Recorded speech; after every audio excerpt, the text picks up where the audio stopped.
Monday, Munters and Mutants. Welcome to the Mad Monday podcast. Thanks to the legends at 4 and 20 Pies. My name is Tino Fa'asua Manaiawi. I am joined by this morning by the first man ever to interview Leka Halasima, Dai Henwood. Oh, we were the first people that ever interviewed him. Yes, in fact, this podcast. And bonus points if anyone can say the salubrious studio that we were interviewed him from. A hint is it was the window at Hallenstein's Queen Street. Well, I think back on that quite regularly. And another player who was playing on the weekend, Tanah Smith. Yeah, yep. Dear friends of ours from a long time back. And, you know, we saw it when we interviewed him. I don't know if it's worth digging that interview up again or not, but it's probably not. But I asked him, like, what kind of player did he model himself off? And he said, GI. He was like, Greg Inglis, my favourite player coming up. And I was like, you're a second row. I don't really get it. Well, everyone gets it now, don't they? Oh, I mean, so my take on him, we've got to dive straight into this game, straight into the 80th minute, or on the way the league clock works, when it hits 0, there's a charge down on Tanner's drop goal, and Leka, he just saw that line. He picked the ball up. I was sort of thinking maybe he should pass on the inside, but there was no way that was happening. Ran the best part of 50 metres and scored. It was sort of GI. It would have been awesome if he did that little goanna celebration that GI used to do. Yeah, it would have been sick. I just think this has been one of the most viral clips that's come out of the NRL for a while. And, you know, we are going to celebrate it on this podcast. There is a part of me, and I think we talked about it on the Hauraki breakfast yesterday morning, there is a little part of me that's like, this is a massively struggling Knights team. Like, do we need to just pump the brakes on how awesome a finish that was, or do we just celebrate it for what it is? Okay, so let's for people who aren't deep in the league buzz, let's give you a taste of where the Knights were at. At their captain's run, 6 players showed up because the rest of their squad had gastro. They were all on the Fidel Gastro bus, and they had Adam O'Brien lodged 3 separate teams with the NRL that were allowed to play against the Warriors. On game day, he was still working with doctors. He had 12 players in bed on the morning of game day. They all showed up. They basically had no one else. Yeah. Plus the fact that Kalen Ponga, their star fullback, was out. They've been floundering a bit on attack. So something I mentioned to you on the Hauraki breakfast was that this is the kind of game that the Warriors can stuff up. Yeah. When everything is massively in our favour. And I was worried about that. Then the game started. The first 10 minutes, I was like, we're going to put 50 on these boys. Yeah, same. And then we had all the possession. We had a nice early try, and then that worrying time happened, where we just go set after set after set and don't score. Yeah, and sort of squib it away. It was one of those games where, you know, I don't know, it's because of the way it finished.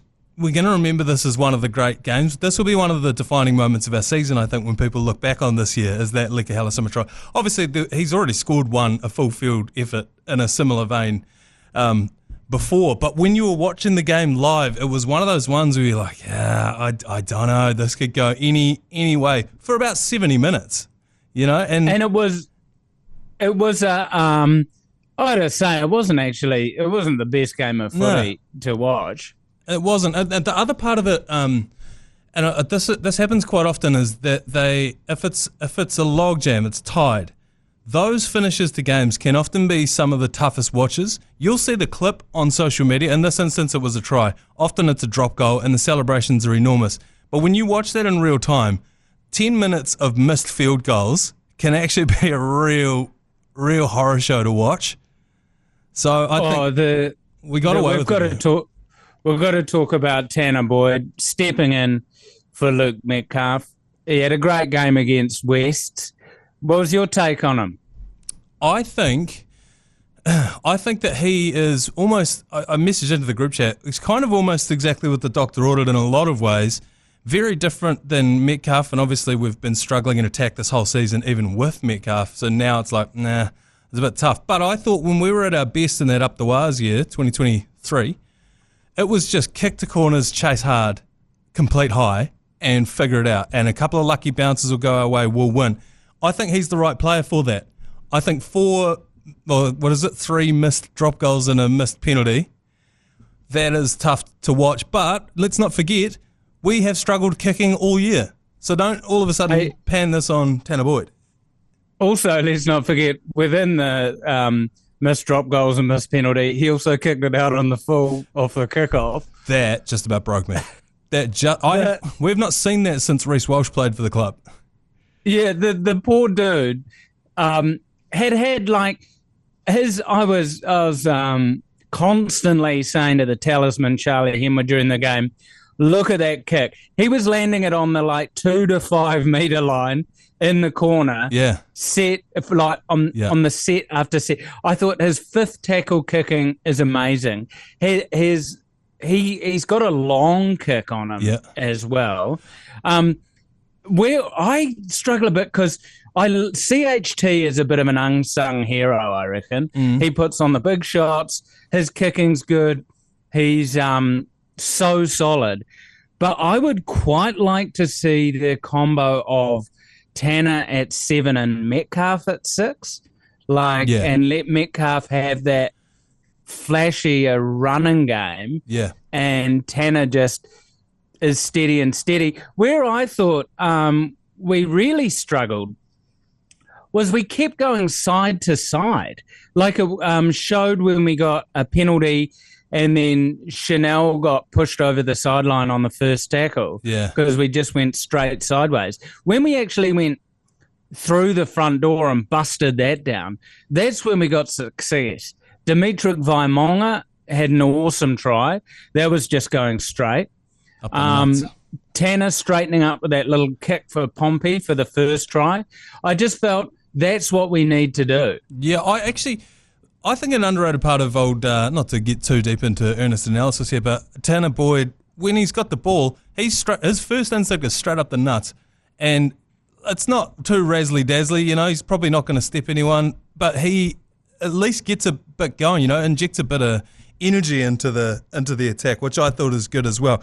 I think he was just real tense at the end there, and fair enough. He'd been playing for the club all year, but it hadn't turned out for the Warriors themselves until last week. Now all of a sudden it's like, right, I need you to nail this kickoff, I need you to nail a penalty, I need you to nail a drop goal, and it's like, well, fuck man, I've only just sort of showed up. This is my second game here, and he's capable. Yeah, I was worried that because that first drop goal he went for was really early in the piece as well. There was still 10 minutes or 9 minutes left. Yeah. But looking at, I was sort of going through the game, and it was, it was down to the Knights kicking, to be honest, not our kicking, because it was 3 tries apiece, and they kicked 0 from 3. Shame. Looking, the completion rates, initially we were amazing, but they were both basically around 80%. Line breaks, the Knights smashed us 6-3, and they just didn't take those line breaks and run with them. Phoenix Crossland tackled his ass off for the Knights. He 47 tackles. Wade Egan did 37 for us. I thought their player of the match was Dane Gagai. We couldn't shut him down. No, but also, and I heard Lane talking about this on the agenda yesterday, that Leka managed to step their fullback, and he was like, how amazing is it that Leka stepped their fullback? He didn't. He stepped their centre, who happened to be playing fullback because half the team was out. He's still a great defender and a great player, but it was a little bit of a depleted team. The thing about the tackle breaks and line breaks and that, how many times, I think we can really be proud of this, did they break the line or break the game wide open for us to stop them with a spot tackle on the line? There was the Bradman Best one where he got dragged down through the ball to no one. Leka made a one-on-one try-saving tackle. Probably should have been a pass, but he made it. And, I think we can hang our hat on that, if anything, from this game. Obviously, and the Leka try. I rewatched those and I'm trying to decide whether it was our defense Or they fucked it up, or yeah. their horrific attack. That's like under 12s get taught that to draw and pass. Yeah. Like they were in the open, but also having said that they stuffed those up, it was us, we fought for that. Tane Tuapiki did great in that. And looking at our attack, it's easy to see that sort of superhuman thing Leka did and say Leka man of the match and that. I actually think it was RTS's best match of the season. He had 260 odd meters. He had a really nice line break. He was tackling. He was looking solid. Also, shout out to Tane Tuapiki. His for a small dude, he doesn't get beaten in the air, eh? No, not only that, he has been taking some hard carries out of, obviously when he's fielding the ball, but also just like out of our own end. He has, I was talking to Jerry about it this morning, he's got a touch of Cheslin Colby about him. Like he's tiny, but every now and then Cheslin Colby will bump a prop I think he did it to Brodie Retallick, just like bumped him off, just gets up to full tilt and no one's really expecting it. I think for him, he has always been the smallest player on the field whenever he walks out onto the pitch. You know what I mean? So it's nothing new to him. And also, the zero mucking around, a lot of his carries, he doesn't try and put the step on. No. He just goes hard and straight. Straight up the nuts. Makes you respect him. And I mean, he's hearty. There's no question now. After he got cleaned up in New South Wales Cup about a month ago, I mean, I would have retired if that happened to me. And he, he is hearty as. And I think that he's often much maligned. I've probably done it myself because he's so small. And his technique of running must be good because he very rarely gets picked up and ragdolled back, which a lot of smaller guys do. He finds his front. I thought Fisher Harris was good. I think the unsung player who, because Leka just grabs that limelight, and so he should, Jacob Laban's really stepped up as like a first grader. And I'm loving that Laban, Dimitri Vaimonga, and Leka Halasima have gone from a couple of breakout games to properly cementing themselves. Yes, like Stel Smith's going that way too, but they're playing bigger minutes. I mean, Leka's playing like 60 minutes. Dimitric's playing like 35. It all looks good. Yeah, it does. And the fact that they're all locked up on longer-term deals as well is good. Although, how long do we know is Leka in for? 2029. So remember, it was him and Jacob Laban, I believe, and they got re-signed on the same day through till 2029. And they both got up and spoke in front of the club about how they want to be one club players, and they want to, inspire another generation of players to stay here and not go over there and make the Warriors something. I believe that. But so on that and the vibe that's around the club. Yeah. At my son's school, they have like Jersey Flegg players have to teach there. Yeah. So the halfback for Jersey Flegg, Jack Thompson's there. He's re-signed and he's already talking about wanting to re-sign again. Like the vibe in the club is really epic. Like people want to be Warriors. They want to play for the Warriors. And I love that it's about hot new players. It's not about, he's got a couple of years left, we'll pay him overs to come here, that sort of thing. Yeah, exactly. It's like, this isn't a year where I'm going, who do we need to sign for next year, that sort of thing. No. It's like, we've actually got money. Let's just make sure we upgrade and lock in these players. And talking about slightly older guys, massive props to Kirk Capewell. Yeah. His carries are, you know how he's quite an unassuming guy? Yeah. His carries are always good. Yeah. Oh, I know. That's why it blew my mind the other day when we looked up that stat that he had missed the most tackles by a long way in the entire NRL. I was like, that's got to be wrong. But back on the young fellas, you can tell that at least Jacob Laban is beloved at the club. There's something funny about the way everyone sort of treats him. He's like that younger brother that everyone loves. He's always really involved when they're doing the team song. He'll be banging. Oh, yeah. He'll be banging on something. You can tell that everyone around the club loves this dude. Every time something good happens for him, people just go crazy for it. Whereas on the other hand, Leka, you could tell, you can see like a sort of like a superstar potentially in the making. I am worried about the thing that happens to New Zealand sports people, New Zealand anything. It's not necessarily tall poppy syndrome, but when someone has a lot of success very early on, we immediately go, if he's not the greatest at this thing of all time, then he's a failure. We do it with musicians when they come out. We do it with a lot of athletes. We just did it with Liam Lawson. And it's like, oh, okay, so you're pretty good. Well, if you're not the Michael Jordan of your sport within 6 months, we're going to call you a failure. And I worry that that's coming down the track for Leka. With Liam Lawson, if you're not regularly like better than Lewis Hamilton, you shouldn't be. You shouldn't even be in a car. Yeah. Like, and also, it is that thing of the dude is literally a teenager, bro. And doing, and also it's that thing of you have these peak games like that, right? But he could sort of bubble along and still be awesome, but he's not. He's just doing his job. Yeah. And that's fine for a few guys, you know? And it is that thing of also sport has that worry of these are his breakout years. Next year, every coach is going to have videotape of him and is going to coach trying to find any weakness in him. Yeah, no, 100%. You see this sort of, I don't know, they've called it in other sports like a second-year syndrome where it's exactly that. It's the reason why a new batsman in cricket will often have their best score on debut. Like a Matthew Sinclair double ton on debut.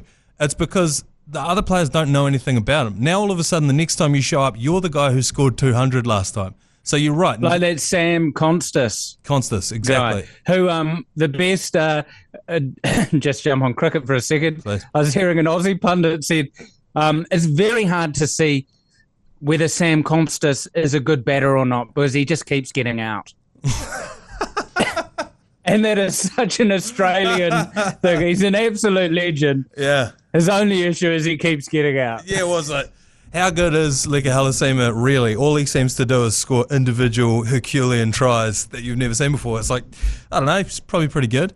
But yeah. Also, hey, he did a very bold move in league or union, which is diving really early. And he had two dudes holding on to him and he dragged them across the line. Just had enough momentum. It was sick. There's another thing written in our doc that I'd like to run past you because I've had a couple of people ask me this. Thoughts on Dallin Watene-Zelezniak? Because, and I think why he gets brought up so often is because when a try is scored on his wing, it looks like it's his fault. Is it? This is a tough one. We hate to be negative, on this thing, but if there is I suppose, an issue, it is Dallin's wing. It's a tough one to solve because experience and a lot of money, right? That does not make well for putting a guy in first grade, in reserve grade. Well, but also who are our other, like whenever he's been out, we don't have a lot of wing stocks. Because if anything, we're stuffed in the outside backs. And who's going to say, let's put Kossi in, over Dallin? Yeah. I mean, it appears, and it's frustrating, and I have been rewatching this and trying to figure it out. Most fans say to me, Dallin's jammed in again. Yeah. He jams in. He also is moving a lot, right? So it looks a bit like he's quite a headless chicken. Yeah. Like one thing, he jammed in really quick, and it was lucky he jumped up and knocked the ball down. Otherwise, that was going to be a try. I don't quite know, because, I mean, if we're noticing it, surely Webby is noticing, right? Which makes me think, and again, this is probably something for one of those former player podcasts, but it's not an accident. You know what I mean? That is a defensive scheme. Yeah. That is the plan, is for him not to jam every single time, but that's obviously part of the defense. You know what I mean? And when it doesn't work, I mean, my basic understanding of it is he's trying to make it so that you have to make that skip pass. So if you're going to make a pass, it has to be the harder pass to make. Now, teams seem to be absolutely crushing that pass down his side. when it doesn't come off, it looks really bad. But when it does come off, you just don't notice it. So you only notice the bad, you don't notice the good. Yeah, I don't know or understand the jamming aspect because I think that we have Kurt Capewell and Adam Pompey who are very good defensive centres. Team list Tuesday hasn't happened, but I will be intrigued to see that. That would be, if you had to make a change, that would be my only change. Well, but then it would literally be, maybe, is it Setu too, who's playing well in reserve grade? I don't think on the run home to the finals you should replace Dallin with a inexperienced winger. I'll do you one better than that. I know that Webby won't, but I do think that I saw someone ask Frank Endicott for his thoughts, and he was just like, bin Dallin, move Pompey to the wing and put Chance in at centre. Now, I like that on the Rugby League live game. I don't love it in real life, though. You know what I mean? Like, it's just, I think it's much harder. I saw an interview with Roger Tuivasa-Sheck, you may have heard of him, earlier this week, and he was talking about the consistency that you have on the edge just means you've got more confidence in both attack and defence. You know where people are going, what their tendencies are, and blah, blah, blah, and you get better and better as you go. So I can see the argument for that, and that's probably why Webby does that. I guess the flip side of that is when other coaches are targeting our right edge defence, it might be time to do something. But I don't know. Oh, completely, because they definitely are targeting our right. Oh, for sure. All right. I think we've wrung the towel out on that one. It was a great end to an otherwise forgettable game, which I think was so great that it's actually made the game great. A quick go over the Wahine Warriors women's side, who lost 36-20. They should have been absolutely pasted, but Peyton Takimoana hit a hat trick for the Wars and brought it back to 20 points. Michaela breaks, looking good, and it's pretty exciting for the Warriors. It's pretty cool that we can rock. We're rocking so many teams. Yeah. Like last week at Mount Smart, 4 victories. It's so good for the game. And I know as a guy who's got a daughter, it's awesome being able to flick on the league, and it's the women playing some absolutely high quality footy. So, I mean, and the difference is they were saying a step before the game, and we've got the highest capped woman for the Warriors here. This is her 9th game. Yeah. So it's just that difference of you've got to appreciate how fresh this team is, how 7 or 8 of them haven't played league or whatever. And I just feel the club's in such a good spot. Yeah, and becoming more of a club, if that makes any sense, in the sense of the way the Australian teams are, where they've got a club, they've got feeder clubs, they've got age grade thing, and it's this whole thing. Like you say, the 4 games, 4 wins. You're a fan of the Warriors club as opposed to just like a franchise team. I don't know if I'm explaining the difference very well. No, I know what you mean. Like it's you sort of get the full buy-in. Yeah. And I don't want to get down breeding programs, but when you've got a high-end men's and women's side, yeah, that's right. Or you could start, a sort of Michaela Break RTS combo. You can start really creating some super athletes. Yeah, 100%. Just quickly, upcoming schedule. We play the Titans twice in the last part of the season. We got the Dolphins, then we got the Dogs away, then the Dragons at home. So on paper, at least a pretty good run. And am I right in saying we're 4 points clear of, I believe, the Broncos, who are in 5th.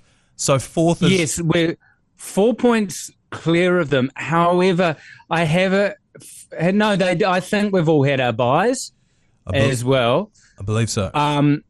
Yes, we have.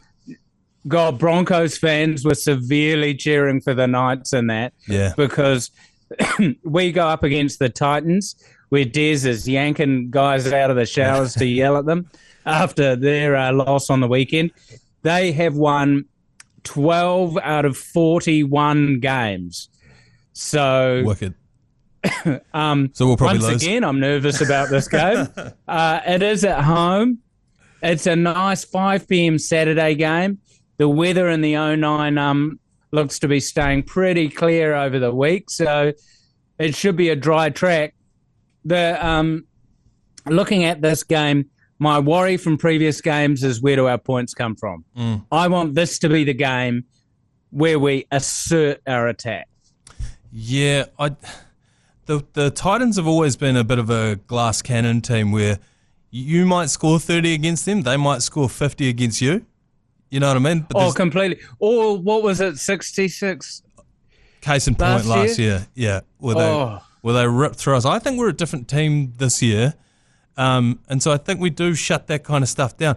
Remember, I think honestly for the last for the last 25 years, but for the last 2 years in particular, teams that have those whippet fullbacks, like Kalen Ponga has been, Jaden Campbell when he's out the back, those kind of guys, they are the ones that tear us to bits. But I don't feel that this year. I'm not as afraid of those kind of Pappenhausen style blokes. And also, we seem to really do well with adversity. Like, even in this night's game where they just had their heads up, scored a couple of tries, we stayed in that game. And we won it because we stayed in that game. Yeah, I do feel confident that we win this Titans game, although I've said that very unconfidently. But I just think that whenever you start seeing drama around a club like they've got going on at the moment, because I saw it last night, my missus sent me a meme of, obviously there was the video of Desi pulling the players out of the showers to give them a spray that you talked about before. Someone then cut like the reverse angle of one of their meetings and put there's audio that's done the rounds a few times of an AFL coach giving people a real massive spray. Who sounds like Ricky Stewart. Sounds like Ricky Stewart. It's been attributed to Ricky Stewart. It's been attributed to all sorts of... Craig Bellamy one did the rounds recently. But he's obviously talking about AFL. Because he's like, there's 30 men in the shed, and I reckon 29 of you are the dumbest cunts I've ever met. I made it so fucking easy for you blokes. So that's doing the rounds again, but with Desi Hasler. I love gambling against teams where that kind of stuff's going on. The Tigers is one of them. The Titans are one of them. At various different times, Manly's been one of them. We are not, although there is another rumour that I don't know if we discussed on the podcast last week. It might have come out since then, and that is that Roger Tuivasa-Sheck has been linked with this new Rugby 360 thing, which is basically a Saudi-backed rugby union competition. But my understanding is that wouldn't be until 2027, which is the end of his contract anyhow. Is that right? Yeah, he's not talking about breaking any contract.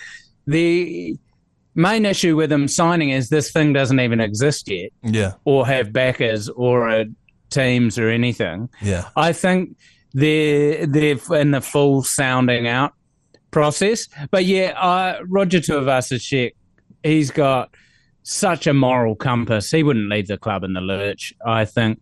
And to be honest, I think the Warriors might have pathway issues if we're looking at re-signing Roger for more years after 2027. Also, first of all, he's done enough for the club. I mean, our only Dally M player, ever.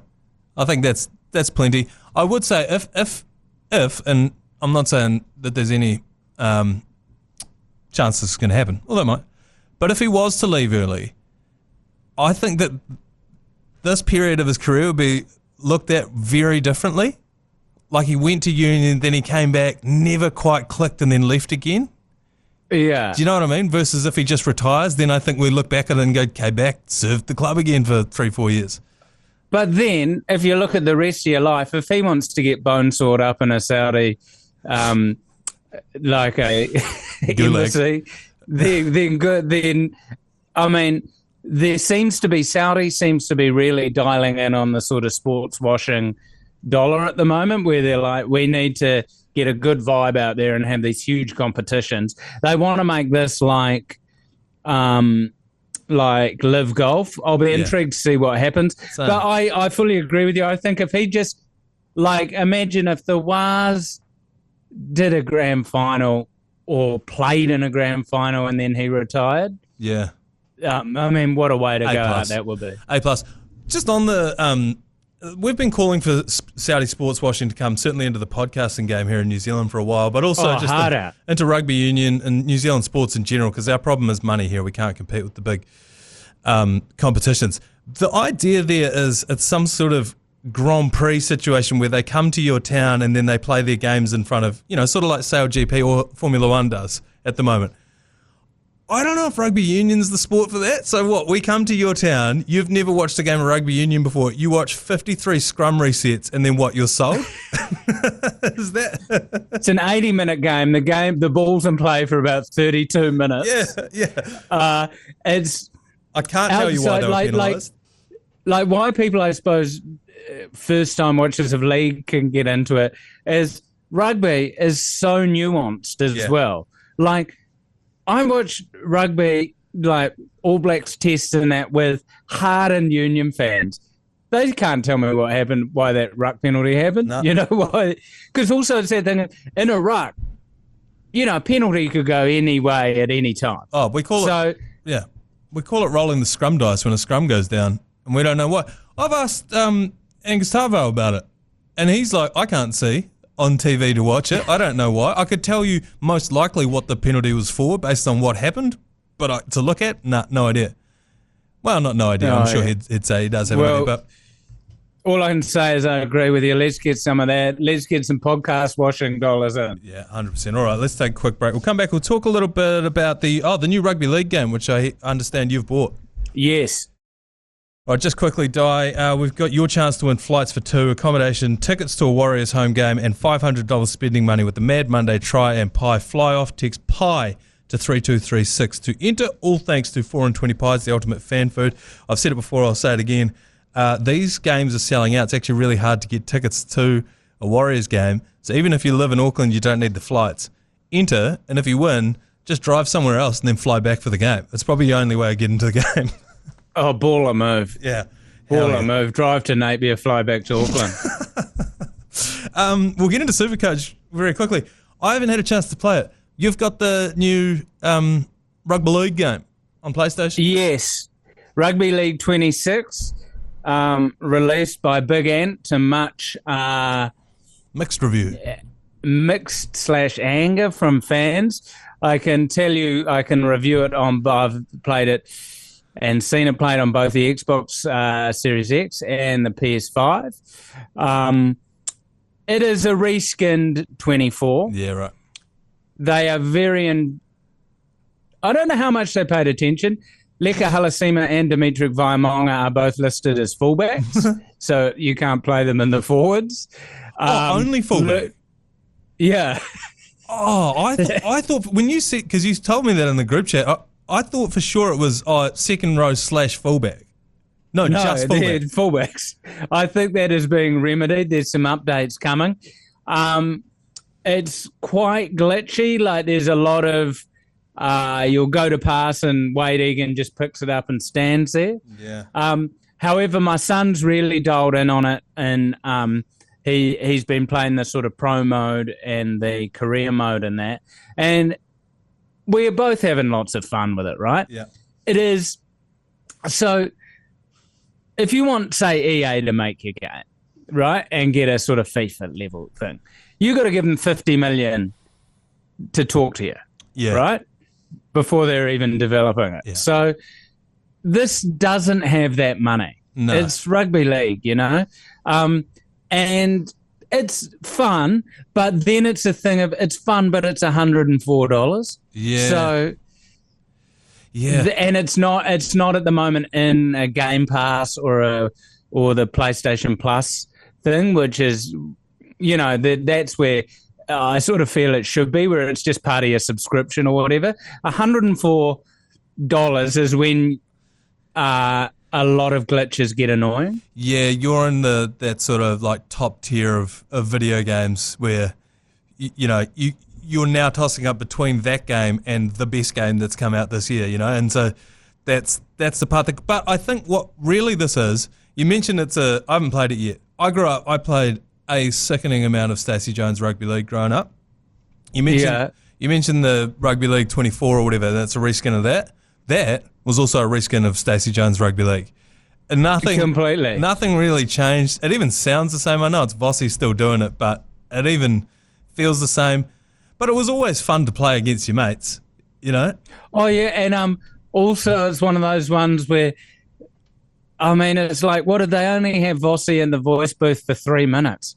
Because he's like a very limited amount of phrases. 3 letters, 4 points, that's a try. Straight down the hey diddle diddle. Yeah. Honestly, I pissed my mum off so much with the amount I played that. I would make a character, I think I've told this before, but I would make a character, because you can make your own dudes. He'd be 7 feet tall, 99 rating on everything, and I'd give him a blonde afro so I could find him in the line wherever he was.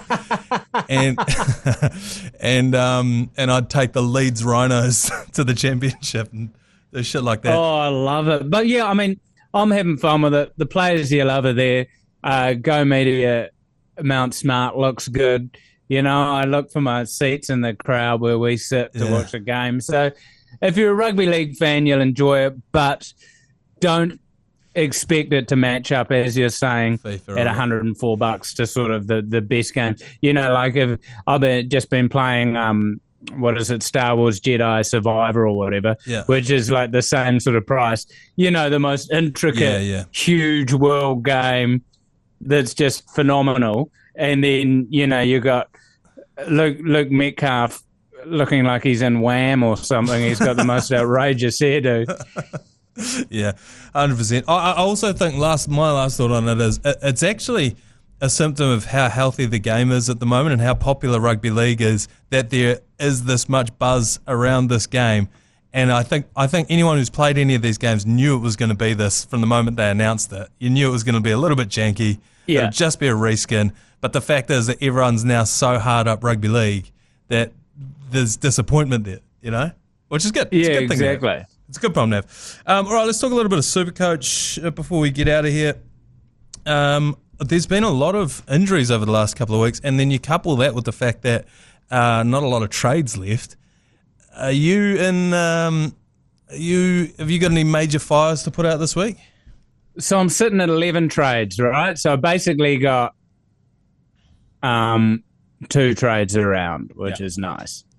Pleasure to have. However, I'm dealing with the Dylan Lucas. Yeah. I'm dealing with the Keon Kolamatangi. Yeah. I'm dealing with minimal cash. Also, I haven't seemed to crack my hooker. I'm starting to make a bit of a run though. I'm sitting at 7th in a head-to-head league. Keezy's at the bloody top, isn't it? Yeah, that is heartbreaking. It's particularly when you look in your head-to-head leagues, and I'm in this situation at the moment where I've had more points scored against me than anyone else. And despite the fact that I think I might be the highest ranked out of us overall, I'm still middle of the table just because of some bullshit, to be honest with you, Dai. Some absolute bullshit. But yeah, I scored 1226 over the weekend, which I think a lot of people are scoring around the 1200s this year. Is that because obviously there's a lot of cash floating around this year, but then there's also the flex? Is that why everyone's points are higher this year, you reckon?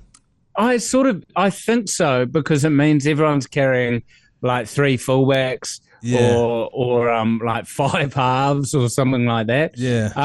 I got rid of Munster. I bought in KO Weeks thinking he was going to pop off, and he didn't. Yeah. He got 20 odd. However, he still made a bunch of cash. So my fires to put out at the moment are Dylan Lucas and Keon Kolamatangi. I don't know how long Dylan Lucas is out. Keon's gone for the season, which sucks because I love watching him play footy. Same, but I kind of these injuries. Yeah, obviously I'm gutted for the player, but I kind of like when it happens in my team, particularly when it's a high value player. I've got Keon. No, exactly, because I'm like, hold on.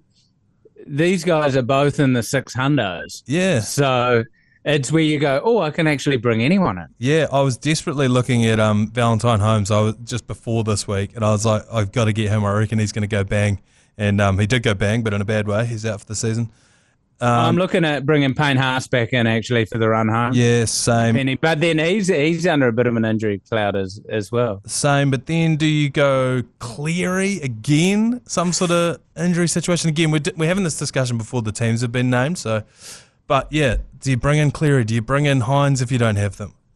And Cleary hasn't, weirdly, so Cleary hasn't really popped off this year like last year he did like 7 games in a row where he had 100 sort of thing. I've had Hines all season, and as much as he hasn't popped off for Cronulla, He's always scored sort of 70. This is another one of those ones. If his name was John Smith, you'd be like, check this hooker, this halfback that I've just found. Like, this guy's mean. You should get him in your team. But because he's Nico Hines and you're used to like double tons and, popping off, winning your matchup every week, you're like, oh, he's fallen off. Nah, he's still, And at about 700, I mean, there'll be cash flying around this weekend. And someone who's been a slight letdown, and this is something I wouldn't have said, and it applies to the Warriors as well, Adam Fanua-Blake. Yeah. He hasn't popped off at Cronulla. Nah. In a way, we sort of won that transfer with Fisher Harris. Yeah. I'm wary of talking about Adam Fanua-Blake on this podcast after the dog debacle. But I actually don't. Yeah, I mean, he's having said that, he's he's still guy. An elite, great guy. One of the best, one of the greatest. Hooker's been a shit show this entire year. I've sort of arrived at the point of just whoever I've got now, which is Harry Grant and a player you'll be happy with. I reckon no one else has got him. Kalani Going. I've got him. Oh my God. Love it. I just needed a nuffy. I needed to bottom out in price, 198Ks. He won't play. God, it'd kill me if he did. But so I've gone him and Harry Grant, and I think I've gone the wrong one. I'd like to have old Blake Brayley from the Sharks, but I just think it's too late now. I'm not trading back and forth between. I've got Cam McInnes from the Sharks. Yeah. Who did you see the state of him in the press conference? No. You know those fan T-shirts that people make of the team that like have Adam Fanua-Blake, Cam McInnes. Yeah. We've got the Bunty R4 one.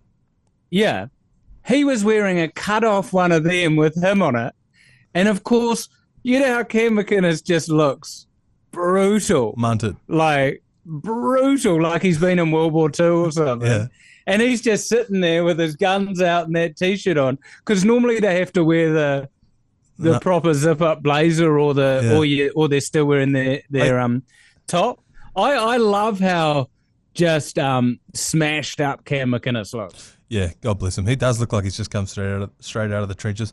Top traded in players: Haas, Cleary, Blake Brayley, Patrick Carrigan, Hudson Young, and then I've got a bit of Hudson Young. He hasn't quite popped, but he's another one who's staunchly just delivers the regular points. Probably too early for it, but who would you captain this week if you had to put the armband on someone? I was risking.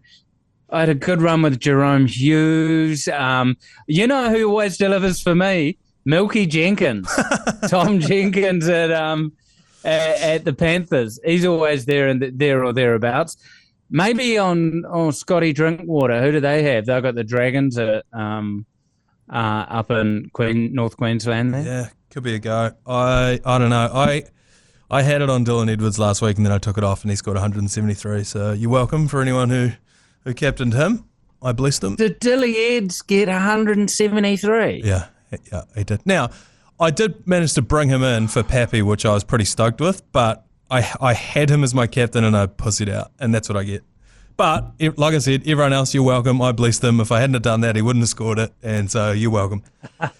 All right, should we knock this thing on the head? Thanks very much for joining us, Dai. Enjoy your week, mate. Absolutely. Everyone enjoy your rugby league and go the Warriors against the Titans this weekend. And Australia without rugby league is not Australia.